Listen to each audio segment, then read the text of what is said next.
दोस्तों, ये जो प्लेटफॉर्म है सेफ शॉप बिजनेस, ये मैं आपको जरूर बता देना चाहता हूं, ये पूरे हिंदुस्तान में आम लोगों का प्लेटफॉर्म है। दुनिया में बड़ा आदमी कुछ भी कर सकता है। अगर आपके पास करोड़ों लाखों रुपए हों लगाने को, तो आप जीवन में कुछ भी कर लो, कोई भी काम कर लो और आप बड़े आदमी बन जाओगे। लेकिन एक ही प्लेटफॉर्म है जिसको मैं जानता हूं 14 सालों से, जो आम लोगों के लिए बनाया गया है और आम लोगों के लिए डिजाइन है। यहां पर गरीब लोग, आम लोग, साधारण लोग, जिनके पास कुछ करने को मौका नहीं है, जिनके पास पैसे नहीं है, पढ़े लिखे हैं, टैलेंट से भरे पड़े हैं, लेकिन उनके पास कुछ करने को नहीं है, मेरे जैसे लोग, वो यहां पर आते हैं, अपना टैलेंट लगाते हैं, एक प्लेटफॉर्म उनको दिया हुआ है और चंद सालों में, लगभग 4 सालों में यहां पर आके एक गरीब का बच्चा करोड़पति बन जाता है। Thank you very much, thank you very much, thank you very much. मैं आप सब समझदार लोगों से एक बात पूछना चाहता हूं, जवाब देना चाहते हो? दुनिया में कोई ऐसा प्लेटफॉर्म है जहां पर आपके पास कुछ लगाने को ना हो और 4 सालों बाद आप करोड़पति बन जाओ? हो सकता है कोई एक आध बन जाए, कोई एक आध बन जाए, लेकिन यहां क्या है, आज दुनिया में क्या हो रहा है मैं आपको बता दूं। दुनिया में जब हम जॉब लेने जाते हैं तो वहां पर एक राजनीति चालू होती है, वहां होती है रिजेक्ट करने की राजनीति। कौन सी राजनीति है? आपको कैसे ना कैसे करके रिजेक्ट कर दिया जाएगा। सबसे पहले आपका इंटरव्यू रिटन एग्जाम होगा, और रिटन एग्जाम कैसे होते हैं? 26 नौकरियां निकलती हैं एसबीआई बैंक में और 5 लाख लोग पेपर पे बैठ जाते हैं। एम आई राइट और नॉट? और बहुत सारे लोग इंटरव्यू वो देते हैं रिटन एग्जाम, लेकिन काफी सारे लोग क्वालिफाई नहीं हो पाते और वो रिजेक्ट हो जाते हैं। फिर जब आप जाते हो तो आपका इंटरव्यू होता है, फिर अगर गलती से बेल्ट की नौकरी में जाते हो तो आपका फिजिकल होता है, और फिजिकल में एक इंची टेप होता है जो आपके सीने पे लगा दिया जाता है। बोलते हैं फुला जितना फुला सकता है, और हम फुलाते फुलाते मर जाते हैं, लेकिन उतना नहीं फुला पाते जितना उनको चाहिए होता है। समझ आ रहा है कि नहीं? फिर आपकी हाइट पे इंची टेप लगा दिया जाता है और रिजेक्ट कर दिया जाता है। दोस्तों, कभी आरक्षण के नाम पे रिजेक्ट किया जाता है, कभी जाति के नाम पे रिजेक्ट किया जाता है, कभी चेक बैग जैक के नाम पे रिजेक्ट किया जाता है, कभी इंटरव्यू के नाम पे, कभी आपको रिटन एग्जाम के नाम पर। मैं दुनिया में एक इकलौती जगह जानता हूं जहां पर रिजेक्ट करने की राजनीति नहीं चलती, यहां पर सेलेक्ट करने की राजनीति चलती है। Thank you very much, thank you very much. यहां 2 चीजें चाहिए डायमंड बनने के लिए, जानना चाहते हो? दुनिया में आप कहीं भी कुछ भी जाओगे, सबसे पहले आपकी एजुकेशन पूछेंगे और आपके बारे में आपको रिज्यूम बना के ले जाना पड़ेगा और बहुत सारी चीजें बतानी पड़ेंगी, तब 8,000 रुपए की नौकरी मिलती है। लेकिन हमारे यहां डायमंड बनने के लिए, करोड़पति बनने के लिए 2 चीजें चाहिए। बताऊं कौन सी? एक आदमी जिंदा होना चाहिए। एक आदमी क्या होना चाहिए? जिंदा होना चाहिए, अलाइव होना चाहिए, जिंदा होना चाहिए, और दूसरा सीने में आग लगी होनी चाहिए। तीसरी बात की कोई जरूरत ही नहीं, तीसरी बात की कोई जरूरत नहीं। समझ आ रहा है कि नहीं? हम लोग इस बिजनेस में बूढ़े से बूढ़ा आदमी जो दुनिया में हर डिपार्टमेंट ने रिटायर कर दिया है, क्योंकि 60 साल की उम्र में सारे डिपार्टमेंट रिटायर कर देते हैं। मैं एक दिन सोच रहा था, मैंने कहा यार ये रिटायरमेंट क्यों होता है आदमी की लाइफ में, तो मैंने अपना मायने बनाया बैठे बैठे। मैं सोच रहा था कि रिटायरमेंट क्या है, कि जब हम 20 साल की उम्र में नौकरी लगाते हैं किसी डिपार्टमेंट में, तो हमारा आम जो होता है वो पूरा भरा हुआ होता है, और 40 साल बाद जब किसी डिपार्टमेंट से रिटायर हो रहे होते हैं तो गूदा गूदा खा लेती है सरकार और गुटली वापस देती है, लो ढोल बजा के वापस ले जाओ, लो ले जाओ। समझ आ रहा है कि नहीं? Thank you very much. मैं अगर नौकरी के बारे में कुछ भी बुराई करूं ना, कोई सांप्रदायिक दंगे नहीं होंगे। बताऊं क्यों? क्यों पूछो? मेरी रगों में नौकरी का खून है भाई साहब। मेरे पिताजी ने नौकरी की है, मेरे बाबा ने नौकरी की है, पूरे खानदानियों ने नौकरी करी है। एक ही बच गया था आदमी जो आपके सामने खड़ा है। Thank you very much, thank you very much. समझ आ रहा है? तो रग में जो खून है वो नौकरी का है, इसलिए नौकरी की बुराई अलाउड है मेरे को। समझ आ रहा है? मैं एक और बात बोलता हूं कि नौकरी जो है वो आसान तरीका है जिंदगी गुजारने का, लेकिन लास्ट तरीका नहीं है, आसान तरीका है। नौकरी में जाओ और जो बॉस बोले आप करने लग जाओ। मैं जगह जगह जाता हूं, पढ़े लिखे लोगों से मिलता हूं, लोग अंग्रेजी में बात करते हैं, मेरे को बोलते हैं, मैं पूछता हूं what are you doing now, लोग बोलते हैं I am doing the job sir, I am doing the job. समझ आ रहा है? तो जब जॉब जॉब ज्यादा मैं सुनने लगा तो मैंने घर बैठ के जॉब का मायने निकाला। मैंने कहा यार जॉब का कोई मायने तो होगा। जो मेरे को बताना चाहिए। तो जॉब की स्पेलिंग होती है JOB, जॉब, है ना, JOB, जॉब। तो मैंने इसका खुद का मायने निकाला, जानना चाहते हो? JOB का मतलब है just obey the boss, just obey the boss. समझ आ रहा है कि नहीं? But there is a no boss, you are the own boss. आप इस बिजनेस में हैं, आपका कोई बॉस नहीं है, आप खुद अपने बॉस हो। समझ आ रहा है आपको? तो जस्ट ओबे द बॉस, नौकरी अगर आप कर रहे हो तो आपको ओबे करना होगा अपने बॉस को, और हर नौकरी में कोई ना कोई बॉस होता है। समझ आ रहा है? और बॉस से किसी को प्रेम नहीं होता है, लेकिन सुबह सुबह शक्ल सबको देखनी पड़ती है। समझ आ रहा है? Just obey the boss. Boss तय करेगा कि आप कैसे कपड़े पहनोगे, बॉस तय करेगा कि आप कौन से वाहन में चलोगे, बॉस तय करेगा कि तुम्हारे बच्चे कौन से स्कूल में पढ़ेंगे, बॉस तय करेगा कि आज तुम बीवी के साथ रात को सोओगे कि नहीं सोओगे, क्योंकि जिस दिन नहीं सुलाना होगा उस दिन रात की ड्यूटी पे बुला लेगा, चल बे रात को आजा। समझ आ रहा है कि नहीं? समझ आ रहा है कि नहीं? तो JOB बॉस, जो job, just obey the boss, वहां करना होता है। तो कुछ बातें मैं आपको बताना चाहता हूं, अगर आप जानना चाहते हो तो। नौकरी में एक आदमी अकेला काम करता है, चाहे वो IAS हो, लेकिन अकेला होता है, और वो एक फार्मूले पे काम कर रहा होता है। वो कर रहा होता है 1 × 1 × 1 × 1 × 1, और जवाब आता है। इनफाइनाइट तक करते रहोगे तब भी जवाब आएगा 1। तेजी से बोलो, सही है कि नहीं? लेकिन ये जो बिजनेस कॉन्सेप्ट है, इस बिजनेस कॉन्सेप्ट में क्या हो रहा था? इस बिजनेस कॉन्सेप्ट में हो रहा था 2 × 2 × 2 × 2 × 2। शुरुआत में जब हम 2 × 2 करते हैं तो 2 × 2 4 होता है, 4 × 2 8 होता है, 8 × 2 16 होता है, 16 × 2 32 होता है। बहुत ही छोटे डिजिट होते हैं, लेकिन दोस्तों जब इसको 10 बार करते हैं तो ये संख्या 1 करोड़ को पार करती है, और इसको 30 बार करते हैं तो ये पूरे प्लानिट की पॉपुलेशन से ज्यादा हो जाती है। It is the very big duplication business. समझ आ रहा है कि नहीं? 30 टाइम, 30 बार जितना इसको करते हैं 2 × 2, तो इस प्लानिट पर इतनी पॉपुलेशन नहीं है जितना फिगर ऊपर चला जाता है। मेरी बातें समझ में आ रही हैं? तो मैं 2 × 2 की शक्ति को समझ गया। मैंने कहा यार 2 × 2 जब आप करते हो, आप जितने लोग का वो देखते हो ना, अमिताभ बच्चन का करोड़पति, उसमें पहला सवाल 1000 के लिए होता है, दूसरा 2000 के लिए, तीसरा 5000 के लिए, फिर 10,000 के लिए, फिर 20,000 के लिए। बहुत ही छोटा अमाउंट लगता है 5-6 सवालों के जवाब देने के टाइम, लेकिन 16वां सवाल 7 करोड़ का होता है। This is the power of duplication. 2 × 2, 2 × 2। समझ आ रहा है? मैंने 2004 में एक किताब पढ़ी जिस फिलोसोफर का नाम था रॉबर्ट कियोसाकी, राइटर था, और उसकी किताब ने मेरे ज्ञान के चस्सू खोल दिए कि इस बिजनेस को क्यों करना चाहिए। और मेरी ये 15 मिनट की बात अगर आप भी समझ गए तो इस बिजनेस से कभी हट नहीं पाओगे। कितने लोग जानना चाहते हैं? मैं आपको इस स्लाइड के माध्यम से एक बात बता दूंगा कि दुनिया का सबसे सर्वश्रेष्ठ काम अगर कोई है इस धरती का, उसको मैं करता हूं, दूसरा कोई काम ही नहीं है। I will prove it, I will prove it. मेरे से बढ़िया इस धरती पर दूसरा कोई काम ही नहीं है। जानना चाहते हो?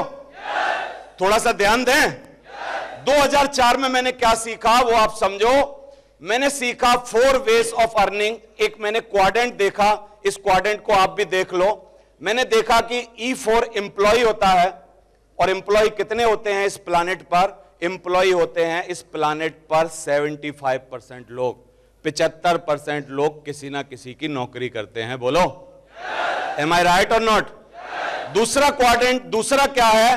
दूसरे तरीके के लोग होते हैं सेल्फ एम्प्लॉयड, जिनको नौकरी जचती नहीं, तो ये क्या करते हैं? ये करते हैं 20 किलो मूंगफलियां लाते हैं और मूंगफलियों की एक ठेल खरीदते हैं और ये खुद को काम देते हैं। इनको सेल्फ एम्प्लॉयड बोलते हैं। जो दूसरे के यहां काम करें वो है एम्प्लॉय, और जो खुद को काम दे दें वो कौन है? Self employed. मैंने बहुत छोटा उदाहरण दिया तो आपको लगा यार ये छोटे लोग होंगे। सारे सीए सेल्फ एम्प्लॉयड होते हैं, सारे डॉक्टर सेल्फ एम्प्लॉयड होते हैं, सारे इंजीनियर सेल्फ एम्प्लॉयड होते हैं। अगर किसी के लिए नौकरी ना करें तो, प्रैक्टिस करें तो, ये सारे प्रोफेशनल लोग जो कि प्रोफेशनल डिग्री लेते हैं वो सारे किस क्वाड्रेंट में आते हैं? सेल्फ एम्प्लॉयड एस में आते हैं। और जो दूसरों के लिए नौकरी करते हैं वो किस जगह आते हैं? ई फॉर एम्प्लॉय होते हैं। अभी तीसरी चीज क्या है दुनिया में पैसा कमाने की है, वो बिफोर कुछ लोग बिजनेस करते हैं। यहां पर थोड़ी सी तकलीफ है, उसको समझना जरूरी है। ये राइटर साहब ने क्या बोला, इन्होंने बोला कि हर आदमी मुगालते में है। छोटे से मूंगफली बेचने वाले को अगर आप जाके पूछोगे भैया क्या कर रहे हो, वो बोलेगा दिख नहीं रहा बिजनेस कर रहा हूं ना, लेकिन वो बिजनेस नहीं कर रहा। अगर एक आदमी ने रिक्शा खरीद लिया और खुद ही चलाने लगा, वो बिजनेसमैन नहीं हो गया, उसने खुद को काम दे दिया है, सेल्फ एम्प्लॉयड है। यहां पर थोड़ा सा कंफ्यूजन है, तो रॉबर्ट कियोसाकी ने कंफ्यूजन कैसे क्लियर किया, उन्होंने बोला कि जो लोगों के लिए 500 एक्टिव लोग जिस आदमी के लिए काम करते हैं, वो आदमी बी कैटेगरी में आता है, बिजनेसमैन होता है। और जितने लोगों के लिए 500 से कम लोग काम करते हैं, यानी 5 लोगों के कारखाने में आप किसी से नौकरियां करवा रहे हो, तो आपने उन 5 लोगों को अपने यहां नौकरी देके खुद को काम दिया है, यानी आप अभी भी एस कैटेगरी में सेल्फ एम्प्लॉयड हो। Have you got it my point और नॉट? इतनी बात समझ में आ रही है? अब एक लास्ट है जो कि सबसे ज्यादा पैसे कमाते हैं इस वर्ल्ड पे, प्लैनेट पे, वो लोग हैं I4 इन्वेस्टर।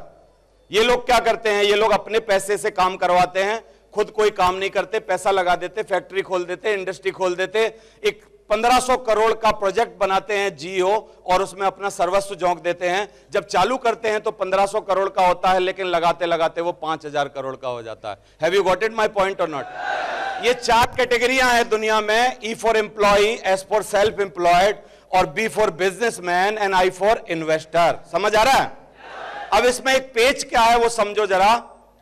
इसमें पेच ये है कि 2 लोग हैं लेफ्ट साइड के और 2 लोग हैं राइट साइड के। समझ आ रहा है? 2 लोग हैं लेफ्ट साइड के, जो एम्प्लॉय और सेल्फ एम्प्लॉयड हैं वो लेफ्ट में हैं, और बिजनेसमैन और इन्वेस्टर कहां हैं? राइट में हैं। उनकी मान्यताएं अलग हैं, सोच अलग है, तौर तरीके अलग हैं, लेफ्ट और राइट अलग अलग है। अब ध्यान से देखो क्या है।